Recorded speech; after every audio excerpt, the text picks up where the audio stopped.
Assalamualaikum туғандар. Бүгін 6 декабрь 2020 жыл мына Базарқорған районының мал базарында тұрабыз. Азыр кирип бағаларды сұрайсыз. Но қойлар кімдікі? Яқшы. Сілердікі бар? Бұлар кімге қарайды?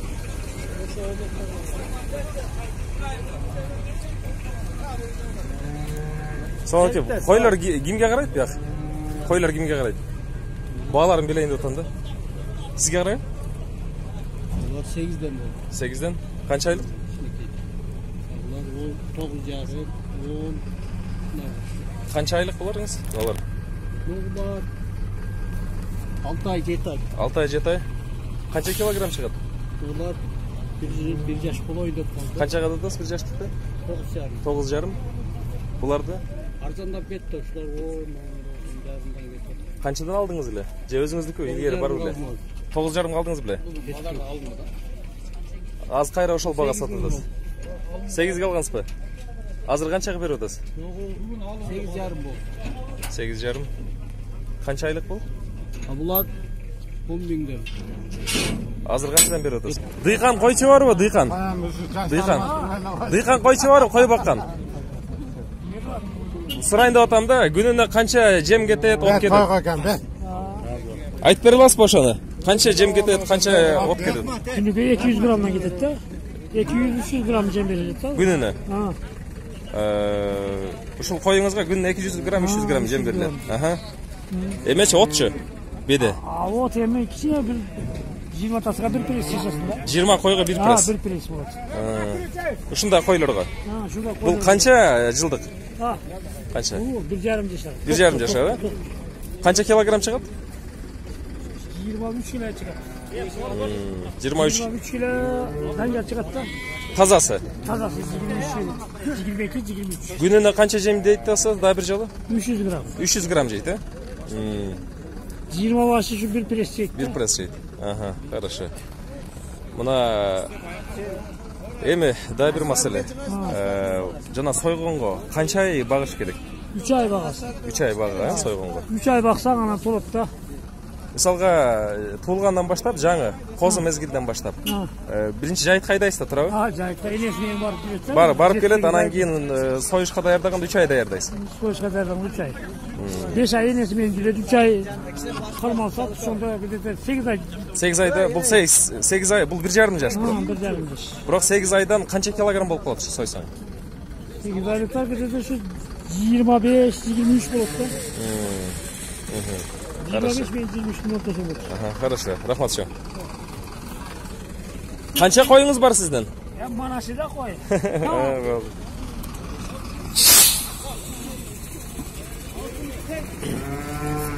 Siz dıykansızбы? Жалып сатарсызбы? Дыйкан керек болду. Кайсы дыйкан? Сизби? Эме сурайын деп атам, күнүндүк норма канча жем берилет койлорго? Эми ар күн ар кандай берет, 200 грамм берет, кеч 1 кило берет. Сиз канча бересиз? Бидем жарым килодон дейт. Жарым килодон бир күндө? Оттучу канча? Канча койго бир пресс? 20 койго бир. 20 койго бир пресс? Bir günde bir press ketет. 20 койго. Кышын жайын бербейсиңер да тура, только кышында эле. Жайында айдайсыңар. Жайында жайлоо деп. Соёр мезгилде кандай кыласыңар? Соёр мезгилде багы балан сойлап. Канча ай багасы? 2 ай, 3 ай багыла. 2 ай, 3 ай багасы? Этне карап багыла. Мисалга, канча айлыкты сойсо болот уже? 6 айдан жогору. 6 айдан жогору. 6 айдан жогору болсо, мисалга килограмм канча болот уже? 25 кило болот, да? Хорошо. Кайсы сорттор койлор? Ар кандай өзү бар, бисар бар. Аллашта берди таза бисар жок, жана өзүнүн кошек койлору. Хорошо. Салам алейкум. Эчкилер кимдики? Канчадан болот ада эчкилер? 4 кем бар. Булардын басы көтөрүлбөдүбү? Көтөрүлдү. Канчага? 3,5 кем. 3,5га чейин. Буларыңыз канча дедиңиз? 4 кем бар. Бизге сатылбайсы берет. Жайында канча болчу? Жайында ушулар 3ке чейин. 3ке чейин эле. Канча килограмм чыгат? 10 кило, 12 килограмм. Булар эмнеге көтөрүлдү? Булар да сыртка чыктыбы? Жок. чыкпай эле көтөрүлбөйдү. Дилдан көтөрүлдü. Өзү элеби? Özele sebep hazır ot kımbat. Cem kımbat. Качан көтөрүлдү негизи мунун баасы? Bunun bağısı götürülgenine 2 ay oldu. 2 ай. От кымбаттагандан көтөрүлүп кеттиби? Ооба. Жыл сайын ушинтип көтөрүлөбү? Примерно канча килограмм чыгат? 12 kilogram. 12 килограмм. Канча килограмм жем жейт күнүнө? Gününe bir pres yeterler bir kulak. Бир пресс? Bir pres. Pres 250 soma. Бир пресс, бир улакка дейсизби? Eç gün yeter. Көп эмеспи? Bir malga bir pres yetmeydi hazır. Бир күнгө. Bir günge yetmeydi. Кече биз эсептедик 3 пресс. Yetmeydi. Мейли сүйлөшүп көрөлүсү да. Yetmeydi.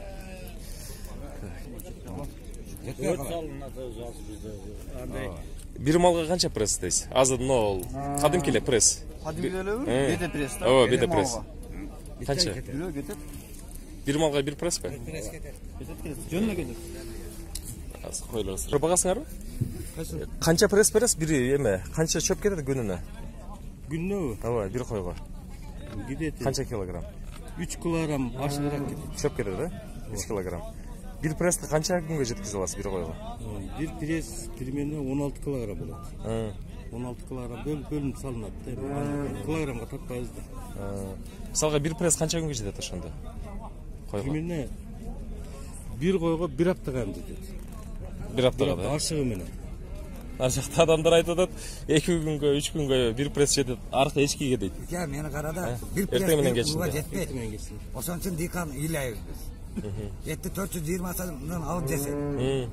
Anan keyin biz çöpte 250 salından alıp atsak. Bir malga bir pres yetmey atsa. Anan keyin cemi var onun. Cemde ösek Канча жем берет атасыңар? 2 kilogram veririz. 1 kilogram erteminen 1 kilogram getke mal. Эчкиңизге? Yok malga da tigi. Малга, 2 килограмм. 2 kilogram. Yine o sonra esep koyuyor. 1 kilogramdan bergen. Эмне жем бересиз? Кайсыл? Make veririz, buğday veririz. Аралаштырып бересиз. Тартылган десең. Tartılgan. Güncele 25 som aldı kilogram. Ооба. Onu hem izde bir aparat. Ооба, күнжара ошондой 26 сом экен. Ооба, 26. Кече. Bir kilodan jetmeydi de güncele versen toy koy. Ой, эчкиңизге канча жем кетет? Eski yüzge ama 1 kilo veririz. Койлоргочу канча жем кетет? Onlara del Пресс. Азыр канча алды бул? 220? Ооба. Эттин баасын азайтуу боюнчачы, себестоимостун чыгаруу боюнча. Канча? 220 сом таза. Камы бар. Өткөндө кемер канча болот? Канча болот, 210 сом. 210 сом. 2 сомтар деле бар. Узундугу канча узун турасы? Экинчи орун жакшы беле деп кой. Экинчи орунбу? Экинчи орун. Азыр биринчи орун жок да. Биринчи орун 190 сом, 180 сом болот. Экинчи орун? Экинчи орун 210. Үчүнчүсүчү? Үчүнчүсү 220. 220. Сиз мал багып бакпайсызбы? Ага. Канча бересиз? Бир малга канча пресс кетет? Күнүнө. 10 малга эсептеличи. Bir malga жарым пресс кетет да. Эртеден кечкеби? Койгоч? Койго 10 койго bir пресс. 10 койго bir пресс. 10 койго bir пресс. Bir gün geçke, ha? Көп эмеспи? 10 койго. Мен эмеде 10 кой, анан 5 торпокко bir пресс берип аткандарын көрдүм да. Алар жем берет экен да. Жем бергенде ошентет. Азыраак берет, көп эмес. 300 граммда. Мен жем бербейм да. Жалаң эле пресс. Ал эгенде жазгы төлгөн. Эме сиздин койлоруңуз канча коюңуз бар? Жакшы бар. Жайлоо кайдайсызбы? Эмеде соёрго касапчыларга сатасыз, сатпайсызбы? Базарга сатам. Базарга? Канча килограмм чыгат койлоруңуз? Мисалы 1 жылдыктарыңыз? 1 жылдыкта 6 айлык, 7 айлык койлар 20 кило, 22 кило, 25 кило чейин. 6 айлык козулар, 7 айлык, 6 айлык, 7 айлык койлар. 1 жылдыктарыңызчы? 1 жылдыктар 35 кило чейин, 30 кило чейин. 30 килограмм. Эркек болсо. Ургач болсо 26-20 чейин.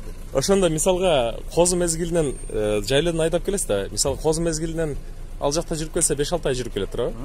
6 ай. 6 ай жүрүп келет да. Анан плотно эгерде жем менен баксаң канча айда семирет? Мисалга 25-30 килограмм болуш үчүн. Алдыга чыгарбайбы? Үйдө баксаң. 3 ayda. 3 ayda? 3 ay, 4 ay. 3 ay, 4 ay.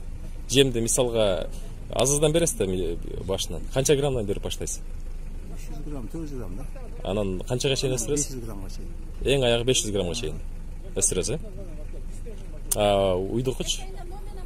Уйдық Бұқа. 1 кило, 1,5 кило. Қанша ай бағасыз? 2 ма беріледі да бұл, ертеден кешінде. Ова. Қанша килограммға шейін өсіресіз аяғы? Бұлты сойдығылы 43 кило шықты. Қозы. Қозы бұ? Не парада, қайсы парада? Көйле парада? Өздікі? Қанша айлық? Bir yıl degende şunday oldu. 43 kilogram болды. Bir yıldık болғанда. Қанша килограммдан жем бердіңіз? Oradan жылдырбай бақтыңыз да? Oradan işte baktım. Жем. Не жемдерден қайсы түрін бердіңіз? Арпа, будай. Арпа, будай, дағы? Күнжара қошпадыңыз ба? Жоқ. Ақшақшы? Жем жүгері жоқ. Арпа, будайлы бердіңіз. Емеші, бұқаларға нелерді беріп? Күнжара берді. Күнжара қанша килограмм кетеді деп ойлайсыз? Gününü 2 kilodan жегенде 3 ay 4 ay бағыттан 3 ай 4 ай. Gününü 2 kilodan жеді. Қатты семіреді шында. 250 килограммды бұқалар бағыр үшін қанша килограмм беріш керек жем? 5 kilo 5 kilo кетіп қойды. Bir buqaga 5 kilo 5 kilo кетіп қойды. 500 kilo? Семіргече. 500 килограмм жемге. Çöğü ama. Қанша ай бағалап примерно? 4 ay 3 ay. 4 ай 3 ай. Хорошо. Эми беделер быйыл жайында 70 сом болды бу? Башталганда 70-80ден башталган. 70-80ден башталган, а? Bir жыл өтпей 100 сомго чыкты. Кейін экинчи орун 120 болду. Үчүнчү орун 140, 150 болуп кетти. Мына көтөрүлгөндө канча ай болду? Көтөрүлгөндө бу күздө көтөрүлгөн. Күздө, Ошо бойдо эми аз түшүрөт кайтып. Чыты? Не, пресстер четке кетти сыртка. Эмне көтөрүлүп кетти пресстер? Кеткен жок. Адыда чөп болбой калды. А эмнеге түшөт кайра азыр? Адырда чөп пайда болуп калды. Суук болсо катуу жейт. Суук жок болсо анча жебейт да. Туура. Эми мисалга жем бергенде пресsti баары аз жейт да чөптү, туурабы? Эми чөптү жөн эле жанагы багып аткандачы, эрке. Жана тыгылып калбаш үчүн. Азыр берсең го жей берет дечи. Адамдар эми азыр кымбат болгон го. Арзан издейсиң. Жо, жана жемди айтам, өтө майлуу да. Чөп аралаштырбасаң болбойт да. Ооба. Багасыз? Бу алсатар. Бир гектардан канча пресс чыгат? Bir gektirden 150'ge 200 press çıkat da. 150 Bir organda. Birinci orumunda. Birinci orumunda. İkinci orumunda? İkinci orumunda 20 press'ten azaya verir. Sizin 1 gektar jerinizden kança press çıgat? 1 gektardan mı? Benim orada 500'den çattı bir orumda. Bir orumda? Yok. 500'den ben 3 gektar esete oldum. 100'den çattı. 100'den? Siz ekseniz kança çıgat? Egesiniz? 200'den çıkat birinci orum. Birinci orum 200'den çıkat. 200'den ha? 3 orumdan 500 çıkanda. Ошол мисалга канча да атасыз? 200 да атаса биринчи орун. Ошондо общий 1 гектардан канча пресс чыгат? 4 organ bolsa 4 organ bolsa 500-600 press çıkat da 1 gektirde. 500-600 press çıkat. Jakşı bolsa. 200'den bergenden 4 organsa 8 press çıktı. Makapaya Azayatты. Экинчи орун, үчүнчү орун ha. жүгөрүдөн неге атасыңар? Жүгөрү? Elbette de boş Жүгөр эгип атышат элдер. Силер эктиңерби? 10 tonna, 15 tonna жүгөр алып атышат гектарына. Азыр жакшы болуптарда. Эмеси мардаги жок. Мардаги менен. Мардаги менен, мардаги жокчу. Мардаги 1 tonna чыгып кетет да. 1 тоннага чыгып кетет. 1 tonna чыгып. Антизагам. Эми аны кош эле майдалап салат да. Жемге. Аны эметпейт да, билбейт да. Арпаны жөнүндө билбейсизби? Арпа 1 гектардан быйыл 1,5 тоннадан берди. 1,5 тоннада? Будайыңызчы? Budaydı da şunday verdi. Bıyıl Az mı 1,5 tonna? Bıyıl az verdi da. Ошон кымбат болуп калды. Былтыр канча бердиле? Былтыр 2 tonna, 2,5 tonna берип аткан. Ушундай да, где-то средний. Ошон үчүн бул сал. Kaçın maşına koyuyorum. Жазгыз комментарий. Kaç kilogram çıgat dediniz? Ha? 12 kilo. En semizi kaçaga чейин чыгат? Еңсеңізде 14-16 kg. Мыналарыңыз азыр? Eskilər 25 kilogram. Çoğun ha? Nonunuz kança? No qancha? Birenge ketadi bular. Kança kilogram çıqadi şu? 20 ayağı. Хорошо. O. Bizde hazır buna misal için çıkarsak 50 so'mdan zıbar to'laymiz. Zıbarın özünden 50 so'mdan. Tarazay var mı? Taraza var yok mu? Taraza yok. Taraz yok öyle şu. Elder tarazaga koyup öyle satışadı. Jönle. Nagvaz. Giresin girgenin 50 so'm. 8 yarım 9. Хорошо. Koylar kimdiki? Özüңү bakkansың ба? Илгертен эле баа көтөрүлгөнү көшейин эле болгон да сеники, баалар. Үлкөн базар алдык да. Сатып алып кайра сатасың ба? Канчадан алдың буларды? 8,5 алдым. Канча айлыктар булар? Билбедим. Ошо жайда козулар болсо. Азыр канчага сатасың? Сатта 9 эле. Булар канчадан? Алар 12ден. Канча айлык мына?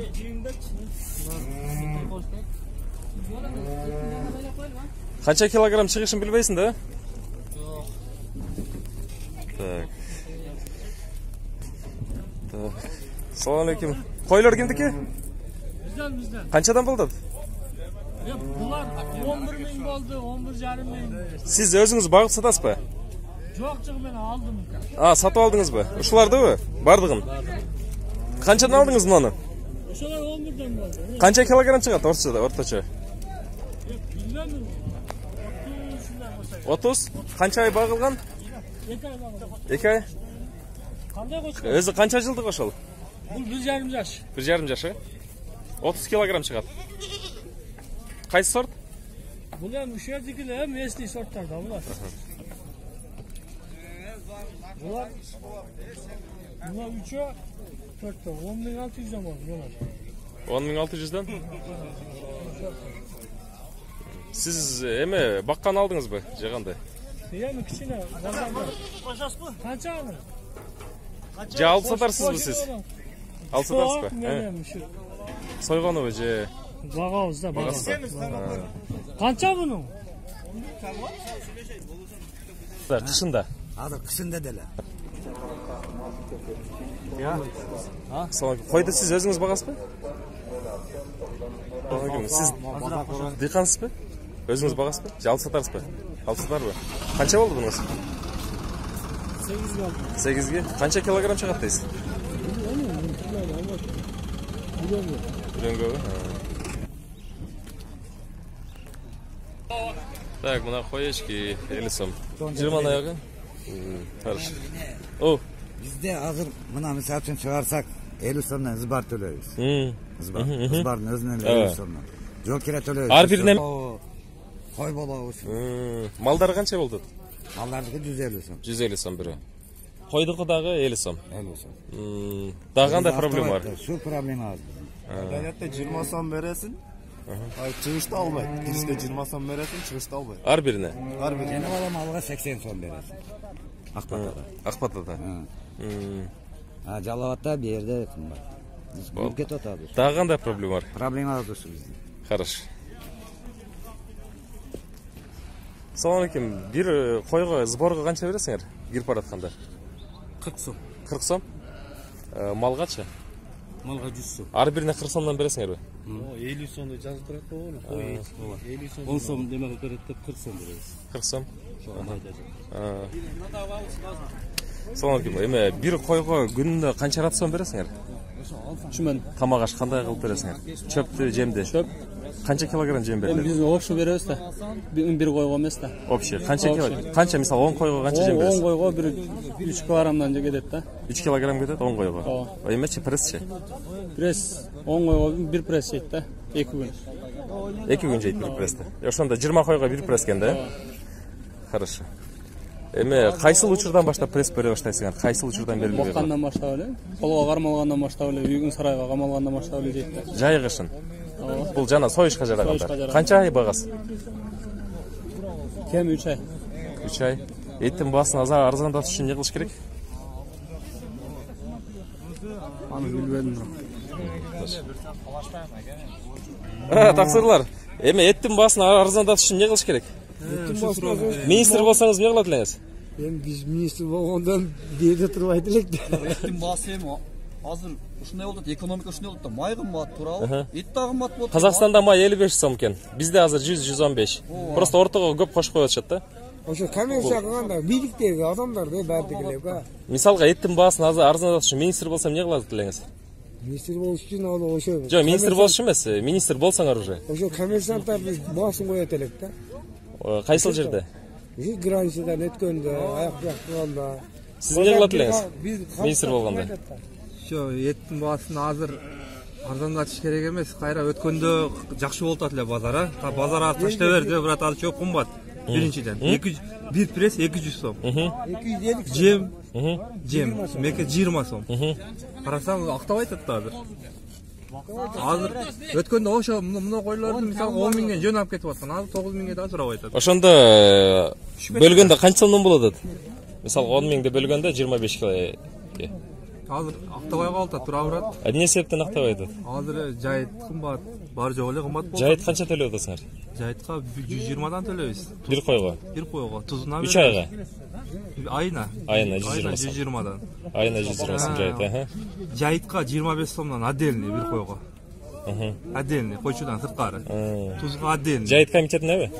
Жайыт комитетине. Ошондо бир коюң 150-160га түшүп калат да. Tuzuna 25 сом бересиң. Дагы эмнесине? Дарысына? Дарыларын жок. Дарысын кетип атканда беребиз, аны 2000ге. Менде 50 кою бар, ошо 2000 сом болот да эми дарыларга. Ошондо караш актабай калат да, брат. Канча расход болот ошондо бир койго? Бир койго бир жылда 160 сомго айланып калат да, бир айына. Мамлекеттик эме. Айына. Багуу берки эмеге койшуга. Tuzga 25 сомдон беребиз. Жайытка 25. Мисалга 10 койго канча пресс кетет? 10 койго айнабы азыр? Жок, күнүнө. 10 койго бир пресс ашып калат, кичине ашып калат. 20 койго бир пресс кетет деп атпайбы? Бияктагылар. Эконом болсо эми салсаңчы, салсаң 3 прессем жетпейт. Эгер салбай карасаңчы, кой мындай эле багам десеңчи. Бир пресс эмес, ол бир пресс 3 күнгө деле жетет да. Мындай баткан адамга чөбүнө карайт да. Өлбөй жарым өлбөй болуп баксаң, ошо койлорду алып келсең берди 6 миң. Эмечи сойгонго даярдасаңчы кандай кылып канча беришиң керек? Сойгонго даярдаса өтө көп кетип калат. Канча беришиң керек? Канча багасың сойгонго? Бир мисал мындай кой алган болсоң бир 2 айда 3 ай ага. 3 ай багасыңбы? 3 айда. Семиз кылышын. Ошондо канча пресстен кетет күнүнө? Бакканга даярдаса. Бир пресс 3 күнгө жеткен болсо бир койго. Ошондо жеми бар аны. 3 күндөн бир пресс 3 күндөн баккан койго. Ошондо эсептеп койго. Бир койго 3 прессби? Бир койго бир пресс 3 күнгө. 3 күнгө. Ошондо бияны эсептей бергиле. Анын жеми бар. Эми жеми бакканда деле көптөн бербейсиң эми. Окуштан бир 2 граммдан турабы? Көтөрүлөт. Көтөрүп отуруп акыры 1 килограммга чыгарасың, 2 мал. 1 килограммга чыгарасың. 1 килограммга чыгарасың. Хорошо. Ошондо мына мисалы, мына арып койду 8 миңге ал. Ушуну багып өзүңөр эсептеп көргүлө. 8 миңге алып туруп 2 ай жем дедиңиз. Пресс, жем менен өзүнө болбой калат да. Эгер мындай кеткен болсо жакында. Эгерде дыйкан өзү мында козу мезгилинен бакса арзан түшөт да, туурабы? Дыйканга эми немеси жок, эми алып сатар фермерлерге кыйын болот да. Алып сатарларга кыйын болот, алып сатарларгачы эт 10 сомго түшсө дагычы. Алар мисалы мына койду 5 миң алып 6 миңге сатып берет, алып сатарга разницасы жок бердечи. Алып сатардын эч күнөөсү жок да. Дыйкандар кыйын болот да. Алып сатар күнөөсү жок, мисалы 5 миң деди. 5200 ал 5300 сатып бересиң. Карапайым калкы кантип ойлойсуз мисалга? Калбайм ошонго. Мисалга жанагы 2000, 3000 пособие алгандар бар, пенсия алгандар бар. Пособие, пенсия менен жашайбыз өзүбүз. Эт кымбаттап, мисалга базарды силер көтөрө берсеңер, анан ар жакта эл эт көтөрүлөт да, эл кыйналат да. Базар өзү көтөрүлөт да. Муну алып сатарлар кымбаттат да. Жок, алып сатарга эмне күнөөсү бар эми? Аны ким кымбаттатат анда? Май кымбат. Дыйкандарын койгон келип, менен келип сатканда дыйкан келет. 15 миң сом деп келет да. Мындай козун жетелеп алыпчы. Силер чүрөсүңөр. Анан ошону чүрүп аласың да эми. Ошон пайда чарайын дейсиң. Анан билбедим алганын. Алпа. Сиз айыл чарба министри болсоңуз эмне кылат элеңиз азыр? Этти кантип басын түшүрөт элеңиз? Биринчи аны үчүн дыйканды караш керек да. Дыйканды жакшы карап койсо эле болду. Кантип караш керек? Проблемаларын чечип бериш керек. Жайтын жакшылап бериш керек. Жайты канча чоң болсо ошончо жакшы болот. Ошондо арзандашып мүмкүн. Дагы? Şu такая проблема ошо основной. Хорошо. Сен министр болсаң не кылат элең? Кантип малдын басына? Жашмын андай нерсе.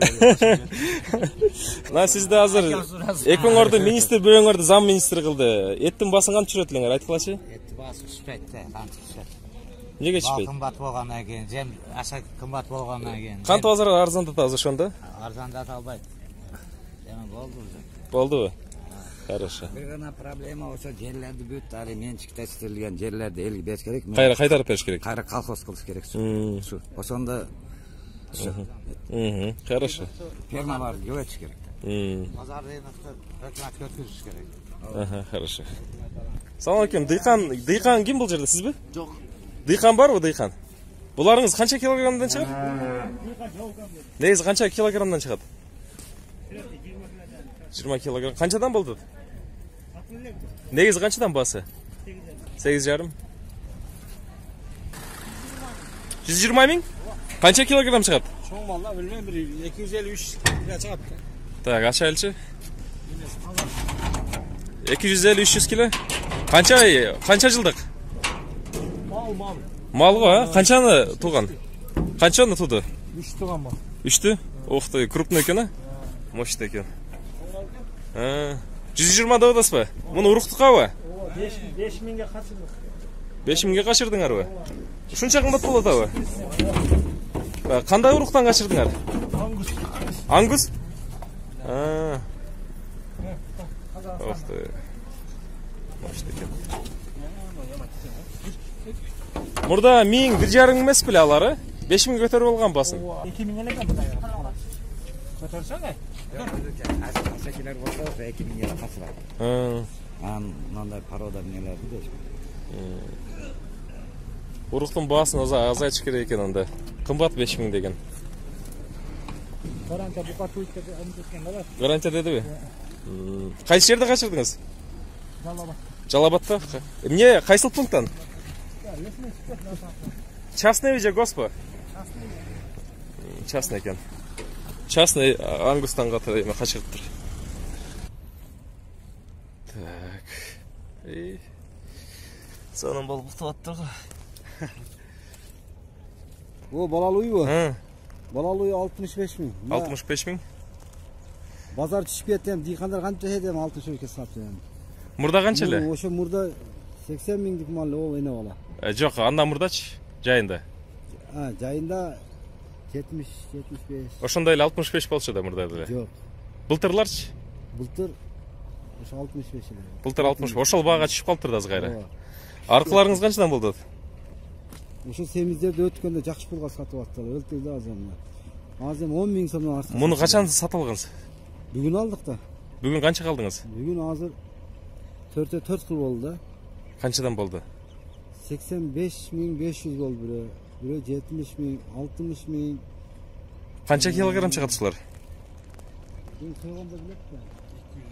Сиз баккан калдыңызбы же сойгонго? Сойгону, казапсызбы? Ооба. Кайсы жерде иштейсиз? Шамал сайда. Ал жакта болбойт абы? Ал жакта да базар барго? Мына эмеде. Бу жерде туугандар багат да малды. Кыргыздар бакпайт. Кыргыздар только тоого барып багат. Бекер чөпкө. 25 сомдон жемал бакпайт да кыргыздар. Жана 25 сом. Сен алып бакпайсың 25 сом. Мына бир тонна жем десе 25 миң болот. 50 миңге алган уюңу 75ке сатыш керек. А пайдачы баккан. Мени чөп жейт ал. Бабы? Туура. Жок кылыш керек болот да бәринде. Же өкмөт айлык бербесе, же завод фабрика жок болсо, кыргыз менен жашайт. Мал менен жашайбы? Мал менен жашайт. Малдан нарак берака экспорт кылса канча өзүнөн кийин? Эмечи эттин басы көтөрүлүп кетет да анда. Көтөрүлүп кетти го 420га. 450 болгондо пулдун күчү кетти абы. Же мал инфляция 10 сом болуп атпайбы? 10 сом болот. 70 сом эме доллар 70 сом мезгилинде 320 сом болчу эт. Азыр караң 84 сом. Ну көп болсо 14 сом кошулду. 14 сом кошулуш керек да, 420 болбош керек да. Кыргызды канча жылдан бери өкмөт багып атат, айтчы, баккан жок. Өзү багып атат да. Кыргыз эми малы болбосо канча жашайт? Кыйын да. Кыйын, О базарга барып мындай караган өзбектин колунда жана кыргыздын келиндери идиш жойт 300 сомдон. Туурабы? Өзбектин келиндери барбы ошо идиш жуган? Жок. Туура. Кыргыздар деле коргола бериш керек мага. Кыргыздар ham мындай келип жүрөбүз баарыбыз Россия менен. Мисалга жанагы 2000-3000 пенсия пособие алгандар 420 эт жей албайт да. Аларды кантип? Ал үйүндө малы бар да. Жок, малы жоктор бар да. Толтурады. Малы жокторго эми мал бары. Каяктан 2000ден өзү араң тамагына жетип атса. Бар жоон тегиз ойлош керек да азыр эми. Инфляция кетип атат. Инфляция көп болсо 14 сом болду доллар курс разница. 14 сомго айланткан канча болот ошондо? 14 сом. Мисалга азыр караң. Доллар 80 ашып кетти. 84 болду. Мурун 70 эле. 70'те 320 сом болчу. 14 сом долларын канча болот 14 долларын? Мындан караң. 70 доллар болгондо мал эттин килограмм 320 эле. Ошо 14 сом кошсоң канча болот? 14 сом эмес, долларды эсептебейсиң, 14 доллар канча болот биздин пулга? 14 доллар эмес, сом. Сомго разница болот. 70ке 14 кошсоң 84 болот атпайбы? Биздин балдар окутуш керек. Эмне болду? Окута албай атабыз мына. Көнөгө мал бере албай атам, кыйналып. Ок кесип жүрөбүз мына. Сен мына салетне. Мына мен деле. Айдың бар экен 25 миң жүрөсүң, салетне иштеп. Бири жок азыр отурабыз. Эч кандай менде айлыгым жок андай 25 миңге. Өзүм иштейм. Байлар өзүнө теңеп, бар жоон жок болот.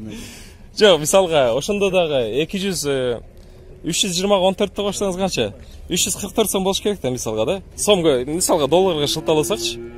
420 болбош керек да. Мисалга базар көтөрүлгөн үчүн көтөрүлүп кетти да, ошону айтып атам да. Жок, мындай да. Илгери өкмөт өзү көз сатат, туура, магазиндерде. Бир сенаны кармаш.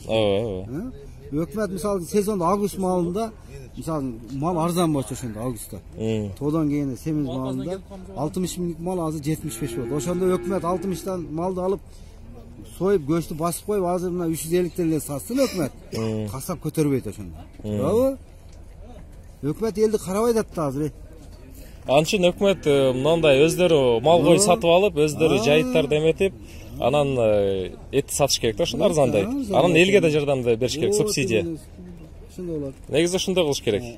Мен да өкмөткө ошол нерсени сунуштайм деп атам.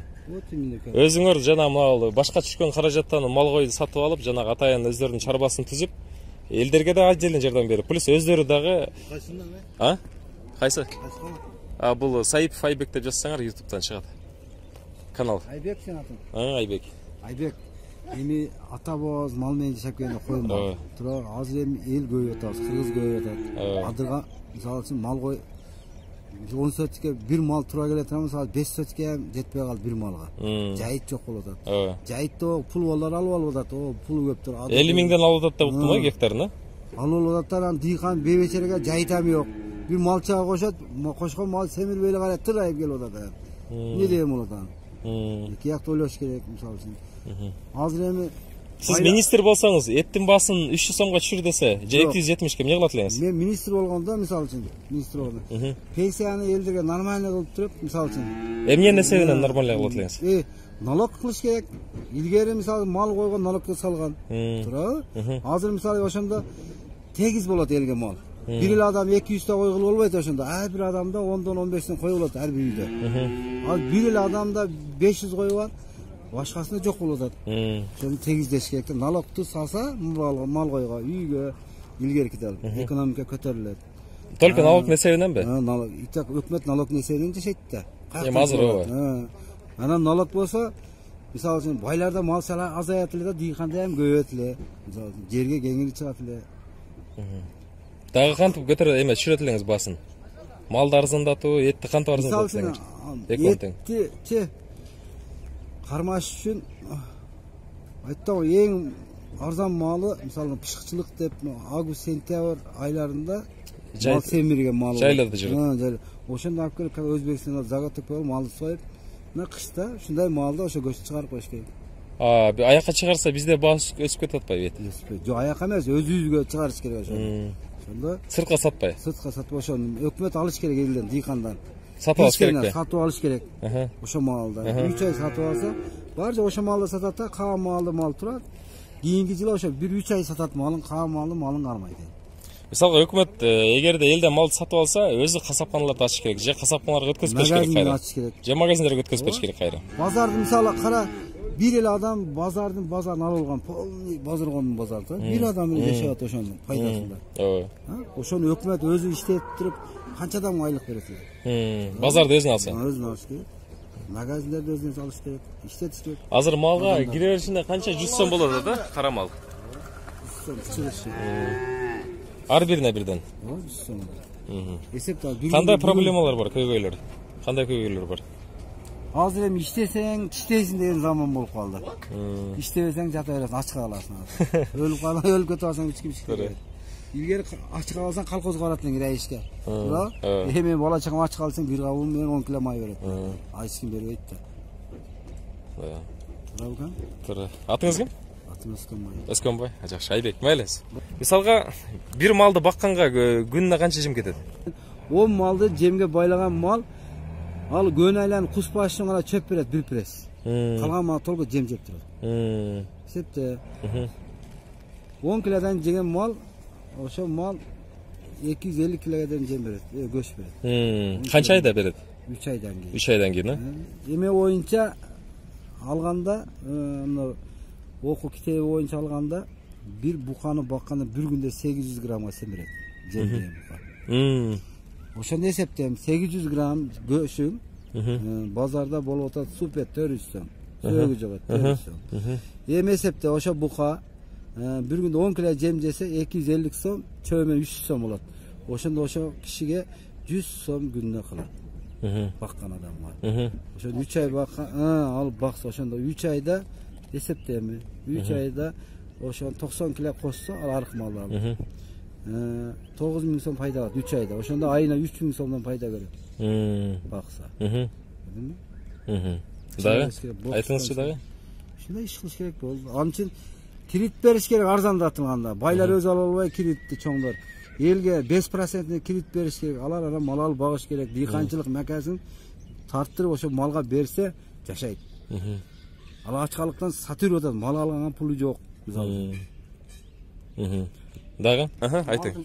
Жо, болуптур сизби? Малдын көптүгүнөн азыр мал жей турган чөп уже туягы менен жок кылып атат. Таптап. Бул кетиште мал жей турган чөп калбайт, улуу чөптөр гана калат. Ошону эмне кылыш керек? Малдын санын азайтыш керек. Жайыттарды жайытка чыгарбай, жанагы чөптү эгин талага эгип туруп анан пресстеп алып келип бериш керек анда. Туурабы? Жок. Мал жайыт. Интерестен кыш болот экен. Мисалы үчүн элдин көгөн мисалы көч алып жей албайт деп атасың, туурабы? Мен мисалы үчүн мына 350 сомдон айылга жылкы сойдум мисалы да. Анан ошону алат пенсияга, ошону алып келишпейт да адамдарчы. Адамдар азыр ыман кетти. Элде пейил качты да. Алдамчы көбөйдү мисалы үчүн. Бирөөнү алда бирөө качып кетип жатат Россияга. Иман болсо, иман. Илгери мисалы үчүн бир тоок сойсо, коңушун чакырганда, тоок сойдум кел, шоруну ич ава деп коңушун чакырган. Азыр жанынан акасы өтүп кетсем чай иштебей турат. Иман кетти азыр. Пейлибиз бузулуп атат. Мисалы үчүн азыр эң сонун заманда жашайбыз десең, 420-500 сомдон көчтү алып жеп турган заман азыр. Мисалы үчүн да шунга шүгүрчүлүк келтирип жашашыбыз керек, зор заман. Анан туруп көчтү албай койсун, үйдө бир койду союп жей берсин. Базардан көч болот. Коюн малы бар адамдар. Барында жок да. Көбүндө жок. Эми жок адамдар ретки да. Ал адамды кандай адам, ошо адамга бар, жок адамга сурап. Нөсүн сенде кой жок деп сурап ошо адамга. Мына бизде көчөдө деле карасаң, мал коюу бар адам такыр көрбөйсүң да, ретки да. Барлар бар, бірден мал, екіден, үштен, көбінде жоқ мисалға. Мисалға кемпірлер бар, шалдар бар, мисалға ажырашып кеткендер бар, тұрау. Көп емі андай, енелер көп. Мисалға қойлар жоқ аларда, малдар жоқ. Мұрдағыдай жоқ та? Неге ажырашып атат? Мисалдан динди түшүнбөгөндүктөн ажырашып атат, эрин сыйлабайт. Эрин тоотпой ойнош ойноп атат, мисалы Россияга бар, тип болуп атат мисалы, туурабы? Аялдардын көбүнө көрүп атат, угуп атат. Анан кийин айдан кичине пул таап алгандан эрин тоотпойт. Bu yerin toğusandan ki berek olur da. Үйde bir başçı olsun gerek. Hazır yani prezidentski bilik buluş gerek negizde. Bir adam başkarsa gerek Kırgızistan'da. Oşonda tertip olur, barcak olur. Bir adam başkarsa үйde misal 10 can bolsan 10 tane 10 jaga tarsan kanday ынтымак болот misal. Болбойт да. Атага баш ишке айтышка. Атаң тура эмес сүйлөп атсаң ушул закон тура деш керек. Ошондо үйдө тартип болот. Ошону ким айтат? Апасы айтыш керек. Балам, атаң туура сүйлөп атат. Атаң эп, атаң айтканын кыл десе, бала ошону маңга келет. Атасы туура эмес айтып койсочу? Туура эмес. Диктатор болсо. Жок. Атасы баары үчүн ошо балдарды жараткан. Жаратты. Мисалга атасы арак ичип, мисалга диктатор болсочу, үйлөсүн бакпаса. Арактын неден ичет деген суроону бериш керек. Неден ичет? Неден ичет? Неден ичет? Себептери бар да. Айтыңызчы. Мисалы үчүн мен мына көрөм, арак ичкендер себеби бар. Карап туруп, ошо кишиден мындай эмне үчүн арак ичип атасың десең, жаш өткөн адамдар үшкүрөт. Анан яка эмне болду дедим, деп сырдасаң, жассам катыным мени тоготпойт дейт. Сачты тарасына түтөт дейт. Анан жуунбайбы анан. Мисалы үчүн да сураса бербей деген. Анан эмне атат? Арак ичет да, мага эч ким мени тогот болсо, мен адам ордуна көрбөсө да арак ичсин атат кыргыз. Түшүнүп атты. Ошону сен деле басып ошо жолго барсаң, сен ам арак ичет. Кантип чечсе болот ушу жайыт маселесин? Жана таптоо боюнча айттыңыз го. Сиз малдын санын кыскартуу боюнча кантип кыскартыш керек? Кандай? Мал өтө эле көп, кандай кыскартышты билбейм. Негизи кыскартпай, наоборот, көбөйтүп ошо жерлерди калбай калды. Жерлерди эффективдүү иштетсек болбойбу жөн эле? Жайыт эрозияга учурбады, көчкүлөр болду. Жайытка чыгарбай элечи. Мына бир сер обзор кылдык. Мал койлордун баасы түшүптүр. 10 миң, 5 миң ошондой. Эми эттин баасын түшүргөнгө мезгил келди. Негизи бул маселени оңой эле чырып койсо болот. Болгон саясий эрк керек. Мына ошол мал базары болгондо ушинтип келип соода кылышат. Бул ашканга 650 сом дейби? Неге мындай кымбат? 700 сом дейби? Бул эмне май? Доня. Бул каяктыкы? Казакстан. Ушунча кымбат болот абы? Жалаатта 750 сом тартып келген каякта. Да? Анан жана мурунку сатып атабы. Токтогул, Шамшыкалдан келди абы? Эме канчадан болот? Килограммыбы? Мунун канча болот мисалга? Канча сом болот? 100-120 канча килограмм чыгат? 10 кило. Шамшыкалдан келет абы? Барып жарып алып келип атасыңарбы?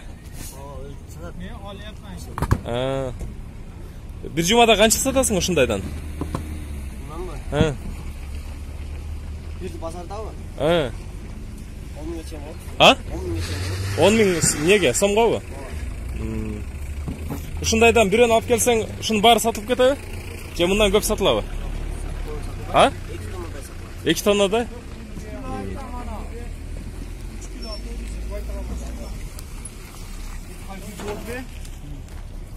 Канча болду тайга? Канчадан бул? 75. Канча жылдык? 4 жылдык?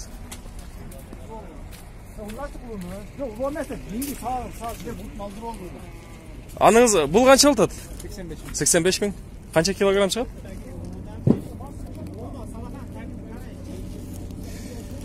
Мына Кыргызстан бизде 99% туз импорт. Мына таза туз. Урматтуу өкмөт, мына туз завод ачышыбыз керек өзүбүз. Туз завод ачып, мыналарды обработка кылып, тазалап, майдалап, чет элден алып келбей. Мына таза. Завод ачыш керек.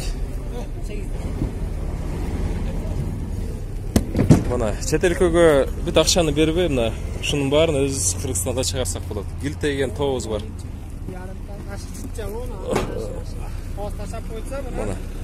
Кыз эле мына бизде тоодо, Токтогулда, Сарыкамышта, мына Алай жакта да мына туздар бар бизде.